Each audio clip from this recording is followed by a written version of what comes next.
Hi, welcome to Blackie's vlog. ഞങ്ങള് അടുത്ത വ്ളോഗിന് വേണ്ടിയിട്ട് റെഡിയായിരിക്കുന്നതാണ് ഈ കാണുന്ന രംഗം. കട്ടൻ ചായ, നല്ല മഴക്കാറുണ്ട്, കാറ്റുണ്ട്, അപ്പോൾ നല്ലൊരു മൂഡുണ്ട്, നല്ല ആംബിയൻസ്. അപ്പൊ ഞങ്ങൾ ഇന്ന് പുറത്തേക്കൊന്നും ഇറങ്ങണില്ല. ലോക്ക്ഡൗൺ ഒക്കെ ആയത് കാരണം ഞങ്ങൾ പതുക്കെ വീട്ടിൽ തന്നെ സ്റ്റിക്ക് ഓൺ ചെയ്യുന്നു. അപ്പോ വീട്ടിലിരിക്കുമ്പോ ഇത്ര സിമ്പിൾ ആയിട്ട് ഡ്രസ് ചെയ്യുന്നത് നിങ്ങൾക്ക് ഇഷ്ടമാണോ എന്ന് എനിക്കറിയില്ല. ഞാൻ തയ്ച്ച ഡ്രസ്സാണ് കേട്ടോ. എങ്ങനെയുണ്ട്? ഈ ഡ്രസ്സിന് ഒരു ചരിത്രം പറയാനുണ്ടേ, അത് ഞാനൊന്ന് പറഞ്ഞിട്ടെ. ഞാൻ എന്റെ ഫാൻസ് കാണും. എന്താന്നറിയാവോ, ഞാന് 2 മീറ്റർ തുണി വീതം ഇവക്ക് എടുത്തു കൊടുത്തു. ഈ ഫ്ലോറൽ ഡിസൈൻ്റെ ഈ സ്ട്രൈപ്സിന്റെ. പിന്നെ ഇതിനകത്തൊരു കൈ എക്സ്ട്രാ വന്നിട്ടുണ്ട്, ഒരു മഞ്ഞ തുണി. അത് ഞാൻ കൊടുത്തതല്ല. ഇത് എനിക്ക് ഡ്രസ്സ് തയ്ക്കാൻ വേണ്ടിയിട്ട് ഞാൻ കൊടുത്ത തുണിയാണ്. 2.5 മീറ്റർ 2 ഡ്രസ്സ് തയ്ക്കാൻ വേണ്ടി 2 ഡ്രസ്സ് തയ്ച്ചു. പക്ഷെ തയ്ച്ചു വന്നപ്പോ ഒരെണ്ണം നമ്മ രണ്ടും ഒന്നല്ലേ, ഒന്നു പറഞ്ഞിട്ട് ഇവിടെ തല തെണ്ടിത്തരല്ലേ കാണിക്കണത്. ഇവള് 2 തുണി വന്നിട്ട് 2 ഡ്രസ്സ് എനിക്ക് തയ്ച്ചാടിന്ന് പറഞ്ഞേക്കാട്ടി നല്ലത് ഒരെണ്ണം നീ എടുത്തോ, ഒരെണ്ണം ഞാൻ, എനിക്ക് ഒരെണ്ണം നീ എടുത്തിട്ട് ഒരെണ്ണം എനിക്ക് വേണ്ടി തയ്ച്ചാ മതി എന്ന് പറഞ്ഞിട്ടുണ്ടെങ്കിൽ പിന്നെ അത് ന്യായമാണ്. അപ്പൊ ഞാൻ എന്ത് ചെയ്തു, എനിക്ക് ഇങ്ങനത്തെ ഒരു ഐഡിയ തോന്നി, ഞാൻ അങ്ങോട്ട് തയ്ച്ചു. അങ്ങോട്ട് ചാർത്തിട്ട് വന്നേക്കണം. എന്നിട്ട് അതാണ് കൊള്ളാല്ലേ, ഞങ്ങളുടെ ഡ്രസ് ഉണ്ടല്ലേ, എന്റെ ഓൺ ഡിസൈനിങ്. ഒന്നിങ്ങനെ കാണിച്ചേടി. ഇവിടെ തികഞ്ഞില്ല. അപ്പൊ ഞാൻ ഏകദേശം ഈ കളറായിട്ട്, കടയില്ലാത്ത എനിക്ക് മര്യാദക്കുള്ള ഒരു ഡ്രസ് അല്ല, കടയില്ലാത്ത കാരണം ഈ കളറൊന്നും കിട്ടിയില്ല. എന്റെ കയ്യിലുള്ള കണ്ടം തുണി വെച്ചത് ഇങ്ങനെ കാണിച്ചിട്ടുണ്ട്. കണ്ടം തുണി, കഷ്ണം തുണി. അപ്പൊ അതൊക്കെ എന്തെങ്കിലും ആവട്ടെ, എന്റെ ഒച്ചല്ലേ, അവളുടെ ഡ്രസ്സൊക്കെ എടുത്തോട്ടെ. എനിക്ക് 2 സാരി മേടിച്ചു തരാന്ന് പറഞ്ഞേക്കണം. അപ്പൊ ഇല്ലേ, ഞങ്ങൾ ഇന്ന് പുറത്തേക്കൊന്നും പോണില്ല. ലോക്ക്ഡൗൺ ആയിട്ട് ഞങ്ങൾ ഇവിടെ വീട്ടിൽ തന്നെ. ഇപ്പൊ ഞങ്ങള് ലോക്ക്ഡൗൺ, ഞങ്ങൾക്ക് എപ്പിസോഡ് എടുക്കാൻ പറ്റാത്തതുകൊണ്ട് കുറെ ആൾക്കാർ കമന്റ് ചെയ്തായിരുന്നു, നിങ്ങക്ക് വീട്ടിലിരുന്ന് തന്നെ എന്തെങ്കിലുമൊക്കെ കുക്കിംഗ് വ്ളോഗാ. എന്നോടൊന്നും കമന്റ് ചെയ്തില്ല. ഇവള് പറയണു അനവധി ജനങ്ങൾ ഇവക്ക് മെസ്സേജ്. ഇവക്ക് നല്ല ബ്ലാക്കീസിന്റെ യൂട്യൂബ് ഇത് കമന്റ്സ് എടുത്ത് നോക്കടി, കമന്റ് ബോക്സ് തുറന്നു നോക്കണം വല്ലപ്പോഴൊക്കെ. ഞാൻ നോക്കാറുണ്ട്. ഞാൻ തുറക്കുമ്പോഴത്തേക്കും പറയണത് ചേച്ചിമാരെ കാണാൻ കൊതിയാവുണ്ട്, എന്തെങ്കിലുമൊക്കെ ഒന്ന് ചെയ്യ്, എന്തെങ്കിലുമൊക്കെ നിങ്ങൾ തന്നെത്താനെ വെറുതെ ഇരുന്ന് എന്തെങ്കിലും വർത്താനൊക്കെ പറയണതൊക്കെ ഒരു രസമല്ലേ എന്നൊക്കെ പറഞ്ഞു. അപ്പൊ ഞങ്ങള് വിചാരിച്ചു ഒരു കുക്കിംഗ് വ്ളോഗ് ചെയ്യാന്ന് വിചാരിച്ചു. ഞാൻ നന്നായിട്ടൊക്കെ കുക്ക് ചെയ്യുമല്ലോ. ഇവള് നിങ്ങൾ പണ്ട് ബ്ലാക്കീസ് തുടങ്ങിയപ്പോഴത്തേക്ക് ഇവളുടെ ഒരു വളിച്ച ബീഫ് ഫ്രൈ കണ്ടില്ലേ, അതൊന്നും അല്ല, വളിച്ചതും പുളിച്ചതൊന്നും അല്ല. ഞാൻ ന്യൂജൻ ആണ്, എനിക്കറിയാൻ പാടില്ല. ഇന്ന് ഞാൻ വെറുതെ കുറച്ച് സവാള പൊളിച്ചു കൊടുക്കും, കുറച്ച് വെളുത്തുള്ളിയൊക്കെ പൊളിച്ചു കൊടുത്തിട്ട് ഞാൻ മിടിക്കട്ടെ. അവിടെ അതാണ് നീ തൊട്ടു പോരുത്, അപ്പൊ നശിവാസാനം പറയണ കേട്ടാത്തൊന്നും അവള് തന്നെ കണ്ടുപിടിച്ചല്ലോ.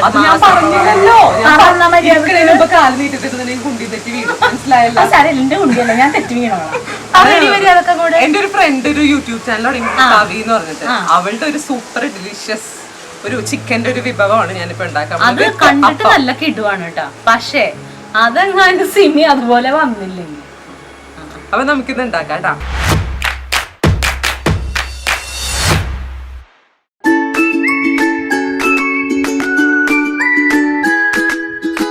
അപ്പൊ നമ്മള് തുടങ്ങാൻ വേണ്ടിട്ടാ. ഈ റെസിപ്പിയുടെ പേരാണ് അമ്മച്ചീസ് ചിക്കൻ എന്നാണ് അവൾ എന്നോട് പറഞ്ഞു തന്നേക്കുന്നത്. എനിക്കറിയില്ല അവള് എന്താണ് അങ്ങനെ പറയുന്നതെന്ന്, എനിക്ക് അറിയാൻ പാടില്ല. എനിക്കറിയാം എന്താ കാര്യം, ഒരു അമ്മച്ചി ഉണ്ടാക്കി കാണിച്ചു കൊടുത്തത് കൊണ്ടാണ് അമ്മച്ചീസ് ചിക്കൻ. നിന്റെ കൂട്ടുകാരി തന്നെയാണ് അത്. അപ്പൊ അതെ, നമ്മള് ചിക്കൻ വാങ്ങിച്ച് ഇതേപോലെ തന്നെ പീസൊന്നും നോക്കാതെ ഇങ്ങനെ തന്നെ ക്ലീൻ ചെയ്ത് എടുത്ത് വെച്ചേക്കണം. ചിക്കൻ നമുക്കിന്ന് ഇവിടെയൊക്കെ ബ്രസ്റ്റ് പീസ് ആകുമ്പോഴത്തേക്ക് ഇത് ഇവിടേക്ക് ഒന്ന് വരയണം. ചെറുതായിട്ടൊന്ന് വരഞ്ഞ്, അപ്പൊ നമ്മുടെ ഉപ്പും മഞ്ഞളും ഒക്കെ ഇതിലേക്ക് നന്നായിട്ട് കയറി പിടിച്ച് സൂപ്പറായിട്ടിരിക്കും. ചിക്കൻ മുറിച്ചാൽ മതി, കൂടെ കൈ മുറിക്കേണ്ട കാര്യമില്ല. നോ, അത് നിന്നെ പോലെ അടുക്കളയിലേക്ക് കയറാത്ത ആൾക്കാര്.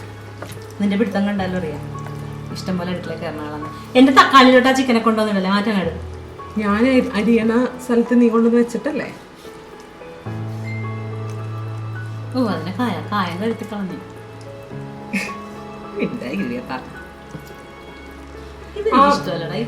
എനിക്കിഷ്ടമാണ്, നീ കഴിക്കണ്ട, ഞാൻ ഇഷ്ടമാണ്. ഓക്കെ, അപ്പൊ ആകെ മൊത്തം ഇതിനങ്ങോട്ട് വരഞ്ഞിട്ടുണ്ട് കേട്ടോ. അതിന് നമുക്ക് ഇനിയിപ്പോ ഒരു പാത്രത്തില് മഞ്ഞൾപ്പൊടി, അതൊക്കെ എടുത്തതാ, മഞ്ഞൾപ്പൊടി ഉപ്പൊക്കെ വെറുതെ നോക്കി മഞ്ഞപ്പൊടി അവിടെ ഉണ്ടാവും, എനിക്കറിയാവോ? മഞ്ഞപ്പൊടി നോക്കി തടി. അതെങ്ങനെ കുക്കിനൊക്കെ ഇങ്ങനെ ആരെങ്കിലും ഒക്കെ ഹെൽപ്പറൊക്കെ വേണം. വെള്ളുടുപ്പിലോട്ട് മഞ്ഞപ്പൊടി കൊട്ടാൻ സാധ്യതയുണ്ട്. മഞ്ഞൾപ്പൊടി കൊട്ടിക്ക് നല്ല കുരുവുണ്ട്. 2 സ്പൂൺ മഞ്ഞൾപ്പൊടി. നമുക്ക് നോക്കാം നമുക്ക്. ഓക്കെ, ഇച്ചിരി ഉപ്പ്. ഞാൻ ഇടൂല, 1.5 സ്പൂണേ ഇടുള്ളൂ. ഇച്ചിരി ഉപ്പ്.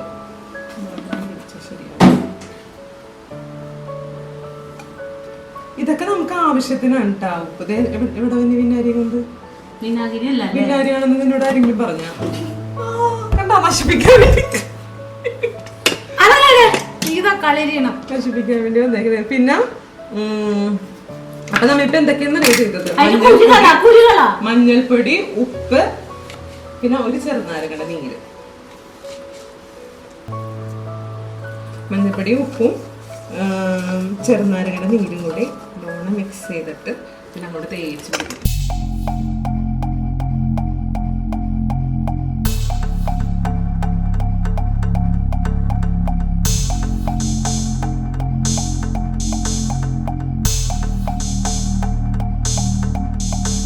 മഞ്ഞൾപ്പൊടി, ഉപ്പും നമ്മൾ ചെറുനാരങ്ങ നീരും വെച്ചിട്ടുണ്ട്. ഇനി ഇത് നമ്മൾ ചിക്കൻ ഇതിനകത്തേക്ക് ഇറക്കിയിട്ട് ഒരൊറ്റ വിസിലേൽപ്പിക്കാം. ഒന്ന് കഴിക്കാൻ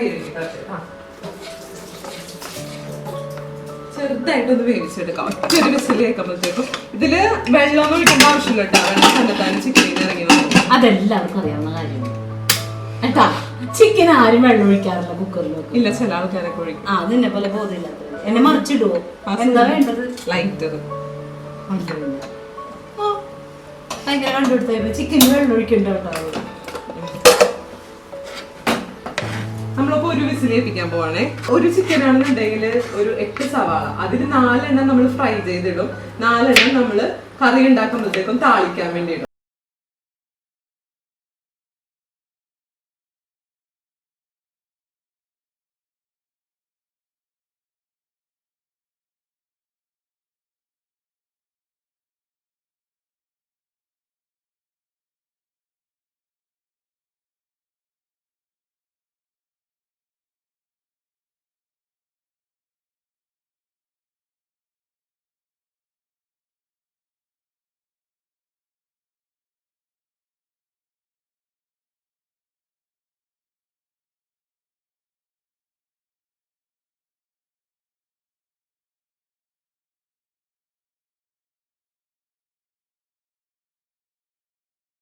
അപ്പത്തിനില്ലേ അളവൊന്നും എനിക്ക് അങ്ങനെ അറിയില്ല കേട്ടോ. ഒരു അളവ് അറിയില്ലെങ്കിൽ ചെയ്യാൻ നിൽക്കണ്ട. എപ്പോഴും നശിപ്പിക്കാൻ ഞാൻ തയ്യാറല്ല. ഒരു 1.5 കപ്പ് റവ, ഒരു 1.5 കപ്പ് റവക്ക് ഒരു ടീസ്പൂൺ തൈര്. അത് 2 ടീസ്പൂൺ ഉണ്ട്. അധികം കൂടിയില്ല, കുഴപ്പമില്ല. പിന്നെ ഒരു സവാളയുടെ 3/4 ഭാഗം.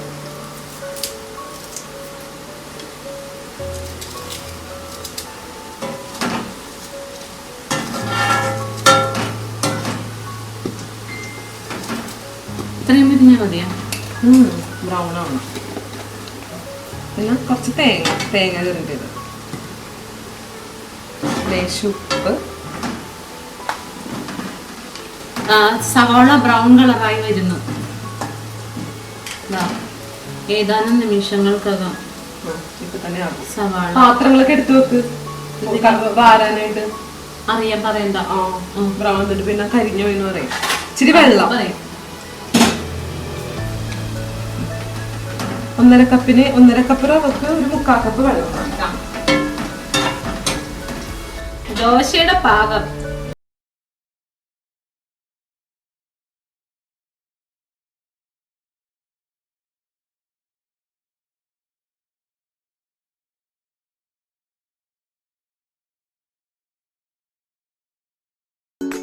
അപ്പൊ ഞാൻ പറഞ്ഞല്ലേ, റവ, തേങ്ങ, സവാള, പിന്നെ ഉപ്പ്, ഇച്ചിരി വെള്ളം കൂടി അടിച്ച ആ മാവ് ഈ ഒരു ദോശമാവിന്റെ കൺസിസ്റ്റൻസിയിൽ വന്നിരിക്കുന്നുണ്ട്. ഒരു പൊടിക്ക് സോഡാപ്പൊടി ചെറുതായിട്ട് ഇങ്ങനെ പൊങ്ങന രീതിയില്ലേ, പൊടിക്ക് സോഡാപ്പൊടിയുടെ അളവ് ഒരു 1/4 ടീസ്പൂൺ. 1/4 ടീസ്പൂൺ സോഡാപ്പൊടി ഇട്ടിട്ട് നല്ലോണം കലക്കിയിട്ട് മൂടി വെക്കാം. ഇതൊരു 10 മിനിറ്റ് മുമ്പ് ചെയ്ത് വെച്ചാൽ മതി കേട്ടാ. പെട്ടെന്നാവുക. അപ്പം നമുക്ക് ബ്രേക്ക്ഫാസ്റ്റിനൊക്കെ പെട്ടെന്ന് പിള്ളേർക്കൊക്കെ എന്തെങ്കിലും രാവിലേക്ക് എഴുന്നേക്കാൻ ലേറ്റ് ആയി കൊടുക്കുന്നുണ്ടെങ്കിൽ ബ്രേക്ക്ഫാസ്റ്റ് എന്ത് ചെയ്യുമ്പോൾ നമ്മള് ഞാനൊക്കെ എങ്ങനെയാണ് ചില നേരം ലേറ്റ് ആയി പോയി ഉണ്ടായി കൊടുക്കും. അപ്പൊ തന്നെ ഇങ്ങനെ ചെയ്യാൻ പറ്റുന്നൊരു നല്ല ടേസ്റ്റുമാണ്. ഇതിന്റെ ഒപ്പം നമുക്ക് ചിക്കൻ്റെ ഒപ്പം കഴിക്കാം. അതേപോലെ ഒരു ചമ്മന്തി ഇല്ലേ, തേങ്ങാ ചമ്മന്തി ഒക്കെ സൂപ്പറാണ്. അപ്പം ഞാൻ അരിഞ്ഞ വട്ടത്തിലരിഞ്ഞ നൈസായിട്ട് അരിഞ്ഞ കിഴങ്ങ് എന്താ ഞാൻ അരിഞ്ഞ സവാള ആയില്ല. സവാള ഞാൻ ഇളക്കിയതുകൊണ്ടായി. എല്ലാം കൂടി അറിയാട്ടാ, ചോദിച്ചില്ല എല്ലാരും.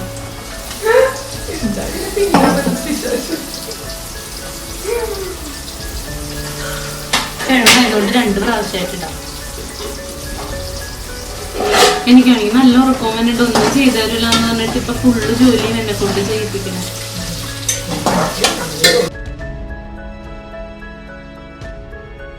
സവാളയും ഉരുളക്കിഴങ്ങും വറുത്ത് വരിക എണ്ണയിലേക്ക് പച്ചമുളക്, ഇഞ്ചി, വെളുത്തുള്ളി അത് എനിക്കറിയില്ല. എത്ര നേരം ഇളക്കാനറിഞ്ഞ ഞാൻ വേണോ പൊട്ടിത്തെറിക്കണേ.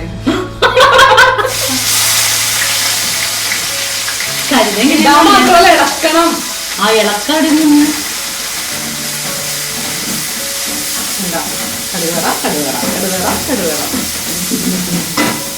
ആ പച്ചമുളക് ഏകദേശം ഒന്ന് മാറിയിട്ടുണ്ട് കേട്ടോ.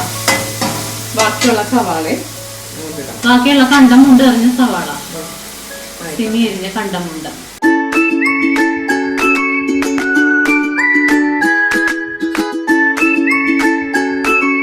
മസാലയൊക്കെ ഇട്ട് മുമ്പിക്കുന്നതിന് മുമ്പ് നമുക്ക് ഇതിൻ്റെ ചിക്കൻ നമ്മൾ ഒരു വിസിലടിച്ച് കുറച്ച് വേവിച്ച് വെച്ചേക്കുന്ന ചിക്കൻ കണ്ട അതിൻ്റെ സ്റ്റോക്കില്ലേ, അതിൻ്റെ ഉള്ളിലുള്ള വെള്ളം നമുക്ക് ആവശ്യമുണ്ട്.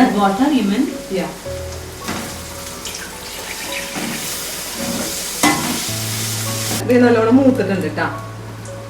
ഒരു കുറച്ച് മഞ്ഞൾപ്പൊടി, ഒരു 2 സ്പൂൺ മുളക് പൊടി നിങ്ങൾക്ക് ആവശ്യം. ഇതിപ്പോ കാശ്മീരി ചില്ലി അല്ല തോന്നുന്നല്ലേ മഞ്ജു? അതിന് കളറില്ല, പക്ഷെ എരിവ് ഉണ്ടാകും. കുരുമുളക് പൊടി ഞാനിപ്പോ 1 സ്പൂൺ ഇടാം. മല്ലിപ്പൊടി ഒരു 3 ടീസ്പൂൺ അല്ല, ടേബിൾ സ്പൂൺ ചിക്കൻ മസാല.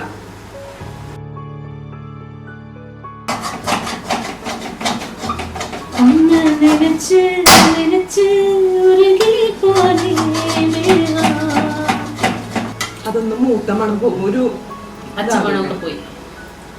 പച്ചമണം പോയി കഴിയുമ്പോ തക്കാളി അരിഞ്ഞ് വെച്ചേക്കാം. 3 തക്കാളി എടുത്തിട്ടുണ്ട്. ആ തക്കാളി അരിഞ്ഞതിലൊരു ഭംഗി കാണുന്നില്ലേ? ഞാനാണ് അത് വരുന്നത്. എന്നിട്ട് നമ്മൾ എടുത്ത് വെച്ചേക്കുന്ന ചിക്കൻ പുഴുങ്ങി വെച്ചേക്കുന്ന സ്റ്റോക്കില്ലേ, അത് ഇതിനകത്തേക്ക് ഒഴിക്കുക. തക്കാളി ഇതിന്റെ ഉള്ളിൽ കിടന്ന്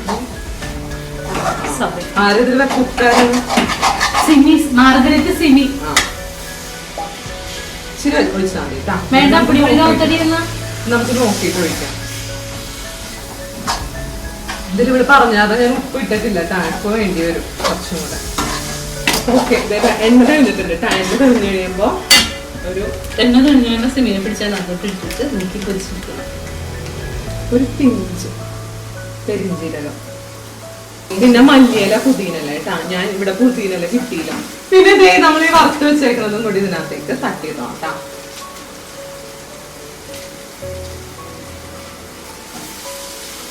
ഇളക്കടി ഇളക്ക്. എന്താ നോക്കിക്കണു? എന്താ ഇടക്കിടക്ക് മതി എന്നാ? എന്റെ മോളെ എനിക്ക് എപ്പോഴും വേണ്ടേ. എനിക്ക് ഇതിൽ എടുത്താൽ എത്ര സുഖില്ലടി. നീയല്ലേ നല്ലോണം ഇറക്കണം. ഇനി നിർത്താം, ഓഫ് ചെയ്ത് എല്ലാം കൂടി ഒന്ന് മിക്സ് ആയി കഴിയുമ്പോ ഫ്ലെയിം ഓഫ് ചെയ്യണേ. ഞാൻ ചിക്കനിൽ ഒന്ന് പെരട്ടാം.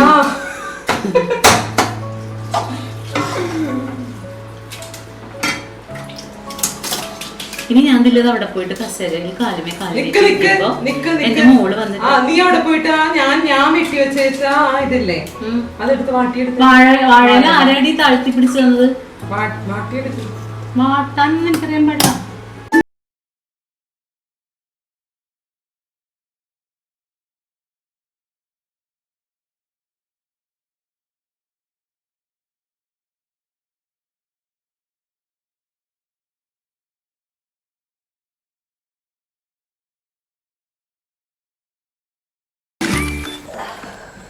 നമ്മുടെ അരപ്പും ചിക്കനും റെഡി ആയിട്ടുണ്ട്. ചിക്കനിലേക്ക് ഇനി ഈ സംഭവങ്ങൾ ഫുള്ള് സ്റ്റഫ് ചെയ്യണം.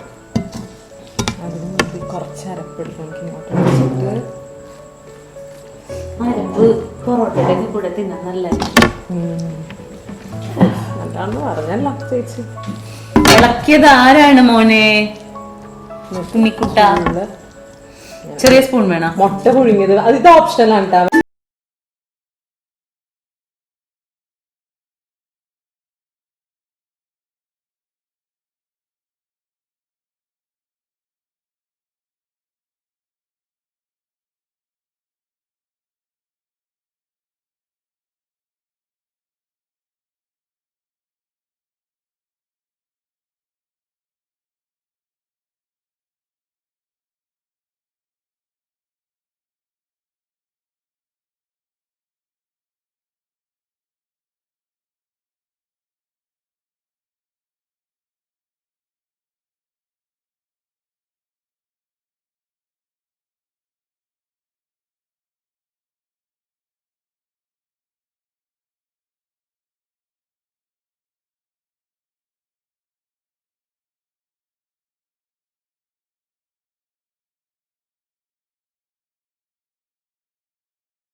എൻ്റെ സ്വന്തം പ്രിയപ്പെട്ട കൂട്ടുകാരി സരിത അവളുടെ തവിയിലുണ്ടാക്കി പരീക്ഷിച്ച കോഴി, അമ്മച്ചി കോഴിയും, പിന്നെ ഞാൻ വീട്ടിൽ ബ്രേക്ക്ഫാസ്റ്റ് മറ്റേ എഴുന്നേക്കാൻ വൈകി പോകുമ്പോൾ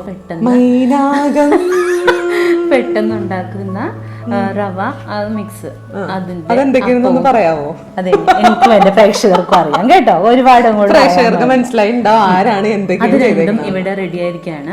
ഇതിനെ ഉണ്ടാക്കുന്ന സമയത്ത് പലപ്പോഴും ഞാൻ പറഞ്ഞു കഴിഞ്ഞിട്ട്, ഉണ്ടാക്കുന്ന സമയത്ത് പലപ്പോഴും അപകടകരമായ ഒരു കരങ്ങൾ അതിലേക്ക് പ്രവേശിച്ചുകൊണ്ടിരുന്നു. പക്ഷെ ഞാനത് ബുദ്ധിപൂർവ്വം ആട്ടി അകറ്റിയത് കൊണ്ട് ഇപ്പൊ വലിയ പരിക്കില്ലാതെയാക്കി. പിന്നെ ഇത് ഈ പെണ്ണിന്റെ കേട്ടോ, ഇതിനകത്ത് എനിക്ക് പങ്കില്ല. ഓ, അതെങ്കിലും സമ്മതിച്ചല്ലോ ചേച്ചി. അപ്പോ ഞാൻ തുറന്നോട്ടെ. ആരെ തുറക്കണത്? ഉണ്ടാക്കിയ സ്ഥിതിക്ക് ഞാൻ തുറക്കണം. തുറന്നോളൂ. ഓക്കെ. അപ്പൊ മെല്ലെ നമ്മള് കോഴിക്ക് പ്രത്യേക പരിക്ക് പറ്റാതെ ഇരിക്കണം എന്നാണ് എന്റെ കൂട്ടുകാരി സരിത പറഞ്ഞത്.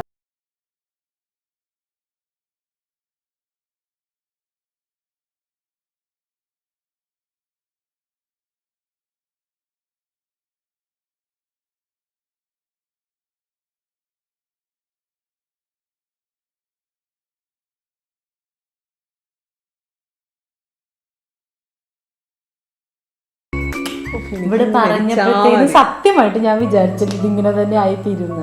പക്ഷെ ഇത് യൂട്യൂബിൽ ഞാൻ കണ്ടതുപോലെ തന്നെ വന്നിട്ടുണ്ട്. അതേപോലെ തന്നെ ഇതേപോലെ നിങ്ങൾ ഉണ്ടാക്കിയാലും ഇതേപോലെയൊക്കെ തന്നെ വരും കേട്ടോ. ഞാൻ ആദ്യം പേടിച്ചു കഴിയുമ്പോൾ എന്റെ പൊന്നോ എനിക്ക് ഇതൊക്കെ ഉണ്ടാക്കാനാണ് പറ്റുമോ എന്ന് ഞാൻ വിചാരിച്ചു. പക്ഷെ ഒന്നുമില്ല, ഭയങ്കര സിമ്പിളാണ്. ഈ കാണുമ്പോൾ ആദ്യമായിട്ട് കേൾക്കുമ്പോഴും കാണുമ്പോഴത്തേക്ക് ഭയങ്കര കൺഫ്യൂഷൻ ആയിട്ട് തോന്നിയിട്ടുണ്ടെങ്കിലും ഉണ്ടാക്കി കഴിയുമ്പോൾ ഭയങ്കര സിമ്പിൾ ആയിട്ട് ആർക്കും ഉണ്ടാക്കാൻ പറ്റും. ഒന്ന് ട്രൈ ചെയ്യണം കേട്ടോ, എല്ലാവരും ട്രൈ ചെയ്യണം. അപ്പോൾ നമുക്ക് നിർത്താം. അപ്പൊ ഞങ്ങളുടെ എപ്പിസോഡ് വൈൻഡപ്പ് ചെയ്യാണ്. അപ്പൊ പുതിയൊരു എപ്പിസോഡായിട്ട് നമ്മൾ അടുത്ത ആഴ്ച വരും. സബ്സ്ക്രൈബ് ചെയ്യണം, ലൈക്ക് ചെയ്യണം, കമന്റ് ചെയ്യണം. എന്നൊക്കെ വിളിക്കരുത്.